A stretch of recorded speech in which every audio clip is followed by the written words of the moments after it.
तो भाई 22 जनवरी 2024 को बहुत बड़ा इवेंट करने जा रहे हैं हमारे इवेंट चिचा। और काफी लोग ये भी कह रहे हैं कि 2024 का जो पूरा इलेक्शन है वो इसी इवेंट के ऊपर बेस्ड होगा। राम मंदिर में प्राण प्रतिष्ठा का इवेंट आपको अच्छी तरीके से पता चल चुका होगा और इसी से रिलेटेड सबसे पहली अपडेट आपको दिखाना चाहूंगा, जहां पर बीजेपी एक्चुअली में भगवान श्री राम की इंसल्ट करने का काम कर रही है।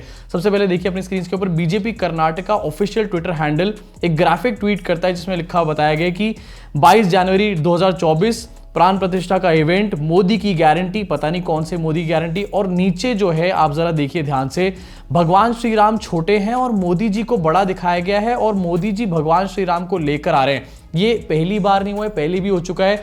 जो राम को लाए हैं हम उनको लेकर के आएंगे। अबे पहले खुद तो ठीक से आ जाओ, भगवान राम को तुम कहां लेकर आओगे, वो भगवान श्री राम है। अब दूसरी तरफ लॉजिक ये दिया जा रहा है कि भाई वो राम लला हैं इसलिए उनको छोटा दिखाया गया और मोदी जी को बड़ा दिखाया गया है। अगर वो राम लला भी हैं तो क्या वो मोदी जी से छोटे हैं? डेफिनेटली नहीं है, क्योंकि वो भगवान है और मोदी जी कोई भगवान वगैरह नहीं है, एक नॉर्मल से इंसान है। इसी के अलावा एक और अपडेट निकलकर सामने आती है, ये भी अपनी स्क्रीन पर देखिए। प्राण प्रतिष्ठा के बाद पीएम मोदी उतारेंगे राम लला की पहली आरती। क्यों भाई, मोदी जी क्यों उतारेंगे? क्या मोदी जी कोई साधु हैं? नहीं। क्या मोदी जी कोई सन्यासी हैं? नहीं नहीं नहीं। क्या मोदी जी कोई महापुरुष हैं, बहुत बड़े संत हैं? डेफिनेटली नहीं। तो आखिरकार मोदी जी क्यों उतारेंगे पहली आरती? पहली आरती किसी पवित्र प्योर इंसान को उतारनी चाहिए और मोदी जी और पवित्रता का उतना ही रिश्ता है जितना कि स्मृति चाची और शांत रहने का रिश्ता। अब जरा आप लोग मुझे बताओ, स्पेसिफिकली मैं हिंदुओं से सवाल पूछ रहा हूं कि अगर आप लोग भगवान श्री राम को पूजते हो और भगवान श्री राम के लिए इतने साल आप लोगों ने लड़ाई करी है, भगवान है वो एक्चुअली में, तो क्या कहीं पर भी उनको नरेंद्र मोदी से छोटा दिखाया जाना सही है? क्या ये हमारे हिंदू धर्म की इंसल्ट नहीं है? इसी के साथ जो काम साधु संत किसी सन्यासी को, किसी लर्नेड बंदे को करना चाहिए, वो काम नरेंद्र मोदी करेंगे, तो क्या उस काम में चूक के बहुत ज्यादा चांसेस नहीं है? क्या इस चीज में चूक सही है? जय श्री राम बोलने वाले कमेंट सेक्शन में जवाब जरूर दें। इसी साथ आगे बढ़ना चाहूंगा अगली खबर की तरफ। एक खबर निकल कर आई जहां पता चला कि भाई जो newly elected wrestling federation of India की बॉडी थी उसको पूरी तरीके से सस्पेंड कर दिया गया। जी हां, यहां पर संजय सिंह जो कि क्लोज एड थे बृजभूषण शरण सिंह के, उनको हटा दिया गया और काफी तगड़ी तरीके से बेइज्जती करी गई है। मतलब भक्तों की बेइज्जती करना कोई नरेंद्र मोदी जी से सीखे यार।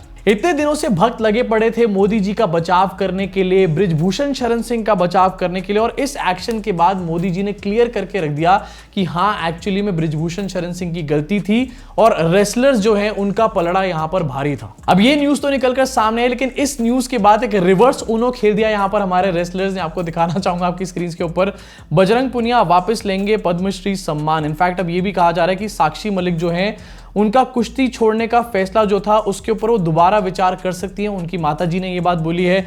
रिवर्स ऊनो खेल दिया पूरी तरीके से मोदी जी के साथ। मतलब पहले अपना सम्मान वापस लौट आया, उसके बाद मोदी जी से अपनी बात मनवाई, उसके बाद सम्मान वापस लेने की बात करी जा रही है। भाई काफी तगड़ी बेइज्जती हो रही है यहां पर मोदी जी की। लेकिन भाई एक बात तो है, दूसरी बार ऐसा हुआ है जब जाटों के सामने मोदी जी ने अपना सर झुकाया है।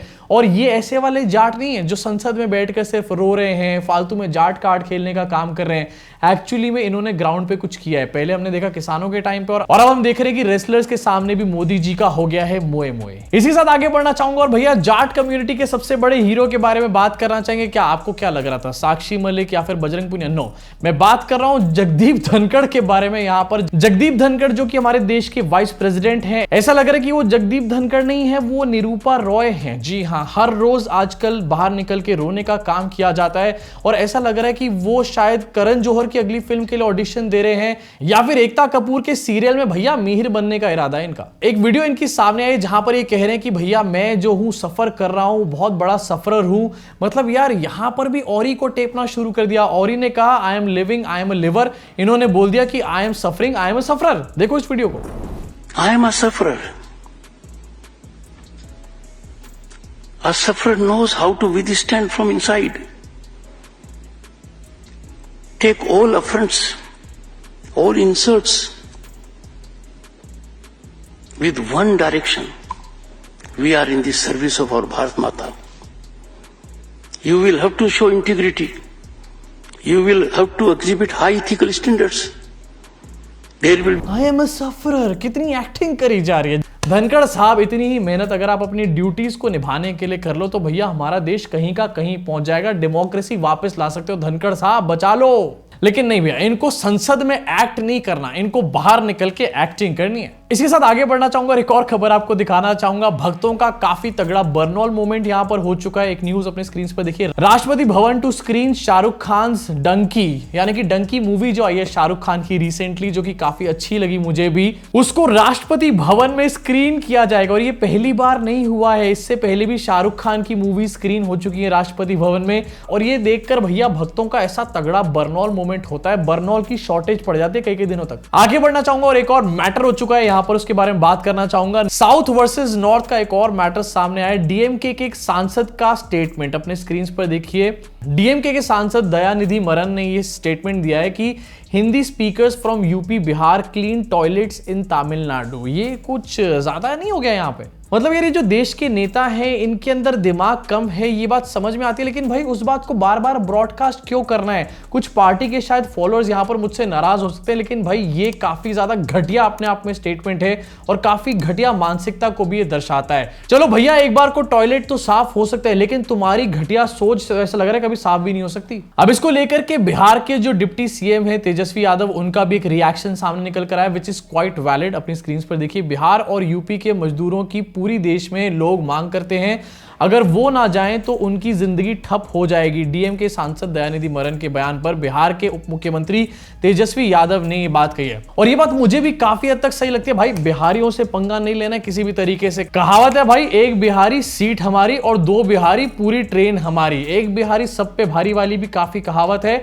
और बिहारियों के टैलेंट पे किसी तरीके से मुझे तो कोई संदेह नहीं है। इनफैक्ट काफी ज्यादा हार्ड वर्किंग भी होते हैं और दिमाग के मामले में भी बात करी जाए तो बिहारी लोग काफी ज्यादा तेज होते हैं भाई। मतलब यार नीतीश बाबू को ही देख लो यहाँ पर, किस तरीके से अपनी बीजेपी को, जो कि चाणक्य बनते हैं अपने आप को, उन्हीं को 2-3 बार चकमा देकर सामने से निकल चुके हैं और वो लोग कुछ कर भी नहीं पाए। इसी के ऊपर काफी सारे रिएक्शन निकलकर सामने आ रहे हैं। पप्पू यादव का भी ये रिएक्शन अपनी स्क्रीन पे देखिए। बिहारी अगर तमिलनाडु में काम करना बंद कर देंगे तो उनका हुक्का पानी बंद हो जाएगा। मतलब यार दयानिधि मरन ने जो बात बोली वो तो काफी बेवकूफी भरी थी, लेकिन यहां पर भी फेकम फाकी वाले लोग उतने ही बैठे हुए हैं पूरी तरीके से। इसी साथ आगे बढ़ना चाहूंगा और एक और सोशल मीडिया अपडेट आपसे शेयर करना चाहूंगा। काम्या जानी के बारे में पिछले वीडियो मैंने आपको बताया था। काम्या जानी जो है रिसेंटली जगन्नाथ टेंपल में गई थी और बीजेपी के लोगों ने हल्ला मचाना शुरू कर दिया था कि काम्या जानी बीफ प्रमोटर हैं, इनको मंदिर में कैसे घुसने दिया और अब इनको अरेस्ट किया जाए। इसके ऊपर इनका क्लैरिफिकेशन निकल कर आया, लेकिन गोदी मीडिया के गधे ये आखिरकार चुप कैसे हो सकते हैं? तो सुरेश चौहान के ने एक शो बनाया, इसको देखो अपनी स्क्रीन के ऊपर। बिंदास बोल, गौमांस भक्षक मुसलमान की जगन्नाथ टेंपल में घुसपैठ पर कार्रवाई करो। काम्या जानी को मुसलमान बता दिया। भाई काम्या जानी मुसलमान नहीं है, हिंदू है वो। इनफैक्ट उनके एक शो में पीएम मोदी आ चुके हैं, उनके वीडियो को मोदी जी ने शेयर तक भी करा हुआ है अपने ट्विटर वॉल पे। मैं जानता हूं तुम्हारे अंदर दिमाग नहीं है, लेकिन शो बनाने से पहले थोड़ी सी तो रिसर्च कर लिया करो, नहीं तो इसी तरीके से गलियाने का काम करेंगे लोग तुम्हें। इसी के साथ आगे बढ़ना चाहता हूं और बात करना चाहता हूं इंटरनेशनल डंका के बारे में। सबसे पहली न्यूज जो आपसे पूरी तरीके से छुपा ली गई सक्सेसफुली, अपनी स्क्रीन पर देखिए। 2 India bound ships with Indian crew attacked by drones as maritime tensions soar। 2 Indian bound ship, पहली का नाम है एमवी साईं बाबा, दूसरी का नाम है एमवी केम प्लूटो। इनको अटैक किया गया है ड्रोन्स के द्वारा और ये सैटरडे की न्यूज है। सोचिए, पहले एक को किया, उसके बाद एक और के ऊपर किया गया और यूएस ने इस टाइम पर ये बताया कि ये जो अटैक है ये ईरान के द्वारा किया गया है। मुझे समझ नहीं आता कि जब इस तरीके की चीजें होती है उस टाइम पर हमारे विश्व गुरु भाई साहब कहां चले जाते हैं आखिरकार। इसी साथ एक और इंटरनेशनल डंका देख लो अपनी स्क्रीन के ऊपर। अमेरिका में हिंदू मंदिर पर खालिस्तानी समर्थक का हमला। अमेरिका के कैलिफोर्निया में एक हिंदू मंदिर पर खालिस्तानी समर्थक ने भारत और मोदी विरोधी नारे लिखे हैं। घटना नेवार्क शहर में स्वामी नारायण मंदिर में हुई है। ठीक है, घटना हुई है, इसके ऊपर इन्वेस्टिगेशन होनी चाहिए और इसका जो कल्प्रिट है उसको पकड़ा भी जाना चाहिए। लेकिन आपको इसी के साथ याद दिलाना चाहता हूं कि पिछले साल ऑस्ट्रेलिया के अंदर भी कुछ ऐसे ही घटना सामने आई थी, लेकिन कल्प्रिट कौन था अपनी स्क्रीन पर एक बार देखिए। Australia, documents released by police point two Hindu hand in temple wall defacement, यानी कि वहां पर भी वॉल के ऊपर एंटी हिंदू नारे लिखे गए थे और जब उस चीज की तलाश हुई तो पता चला कि उसके पीछे हिंदुओं का ही वहां के हाथ था। अब ये वही टाइप के हिंदू हैं, जब मोदी जी बाहर जाते हैं तो उनका स्वागत करने के लिए सबसे पहले खड़े होते हैं। तो मेरा पॉइंट यहां पर सिर्फ इतना सही कि अमेरिका में जो घटना हुई उसके ऊपर डेफिनेटली इन्वेस्टिगेशन होनी चाहिए, लेकिन इस बात को भी ध्यान में रखना चाहिए कि 22 जनवरी को प्राण प्रतिष्ठा का इवेंट है और उससे पहले अगर इस तरीके की चीजें होंगी तो इससे बीजेपी को ही फायदा पहुंचेगा और किसी पार्टी को नहीं। तो कौन कराएगा ये सब चीजें? यस, सही जवाब। इसी के साथ आखिरी की 2 खबरें आपको दिखाना चाहता हूं और ये खबरें आपको क्लियरली बताएंगी कि आखिरकार मोदी जी जो हैं वो इंडिया के पीएम हैं या फिर सिर्फ गुजरात के पीएम है। सबसे पहले न्यूज अपनी स्क्रीन पर देखिए, गुजरात में लगेगा टेस्ला का प्लांट, मतलब फाइनली टेस्ला का प्लांट लग रहा है और अब वो गुजरात में लगेगा। हाँ, जो लोग कह रहे थे कि मोदी जी और मस्क की लड़ाई हो गई है मेलोनी के चक्कर में, वो सब लोग चिल करें, पूरी तरीके से सेटलमेंट हो चुका है। और एक और न्यूज देखो अपनी स्क्रीन के ऊपर कि ओलंपिक्स जो है जो 2036 में होने वाला है उसको अहमदाबाद में करने की बात करी जा रही है। आखिरकार ये सारी चीजें गुजरात में क्यों करी जाती हैं? हमने देखा कि वर्ल्ड कप के जो मेजर इवेंट्स थे वो भी गुजरात के अंदर करे गए, उससे पहले ट्रंप आया था, जो बाइडन आते हैं उनको भी गुजरात लेकर के जाया जाता है, और अब ये ओलंपिक्स और टेस्ला का प्लांट। इनफैक्ट थोड़े दिन पहले महाराष्ट्र से भी एक बहुत बड़े प्लांट को शिफ्ट किया गया था। तो ये सारी चीजें आखिरकार गुजरात के अराउंड ही क्यों घूम रही हैं? मोदी जी अगर देश के प्रधानमंत्री है तो भैया देश में अलग जगहों पर भी तो ध्यान देना चाहिए, सिर्फ गुजरात पे ध्यान देते रहोगे क्या? इसी के साथ इस वीडियो को यहीं खत्म करना चाहूंगा। अब आपका क्या रिएक्शन है इन सारी खबरों के ऊपर? नीचे कमेंट सेक्शन में अपनी भड़ास को पूरी तरीके से निकाल डालो। साथ ही आपको कैसा लगा वीडियो ये भी बताओ कमेंट सेक्शन में, और अगर अगली वीडियो मिस नहीं करनी तो सब्सक्राइब का बटन दबा के बेल आइकन जरूर दबा के जाना। मैं आपसे मुलाकात करूंगा इस चैनल के अगले वीडियो में।